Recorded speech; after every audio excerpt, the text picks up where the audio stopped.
दर्शक हो, आता पाहणार आहोत एक महत्त्वाची बातमी। नुकतेच महान अभिनेते मनोज कुमार यांचं निधन झालं। ही बाब संपूर्ण भारतीय चित्रपट सृष्टीला सुन्न करून टाकणारी होती। ज्यांनी क्रांती चित्रपटातून देशभक्तीचा संदेश देऊन प्रत्येकाच्या मनात देशभक्ती जागवली। है प्रीत जहां की रीत सदा, भारत का रहने वाला हूँ, भारत की बात सुनाता हूँ, मेरे देश की धरती सोना उगले उगले हीरे मोती, एक प्यार का नगमा है यासारखे अनेक सुपरडुपर हिट चित्रपटातली गाणी त्यांनी रसिकांना दिली।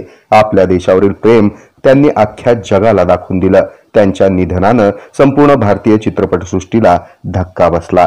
कधीच न भरून येणारी पोकळी निर्माण झाली। रविवारी 6 एप्रिल रोजी मुंबई येथील जुहू स्थित हॉटेल JW मॅरिएट येथे श्रद्धांजलीचा कार्यक्रम पार पडला। यावेळी सोलापूरचे गायक मोहम्मद अयाज यांनी मानाचा मुजरा म्हणून हजेरी लावली। अभिनेता कुणाल गोस्वामी आणि विशाल गोस्वामीसह अभिनेता धीरज कुमार, आमिर खान, सुनील गावस्कर, जया बच्चन, अरुणा इराणी, उदित नारायण, सोनू निगम, सुदेश भोसले, राम शंकर, प्रेम चोपड़ा, फरहान अख्तर, स्नेहा शंकर, दीपक पराश, नील, नितिन मुकेश, आदित्य शंकर, रंजित, अरुण बक्षी, जावेद जाफरी यांच्यासह सिने अभिनेता अभिनेत्री मोठ्या संख्येने उपस्थित होते।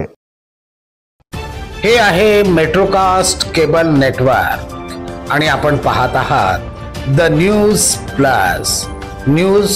प्लस बरच काही।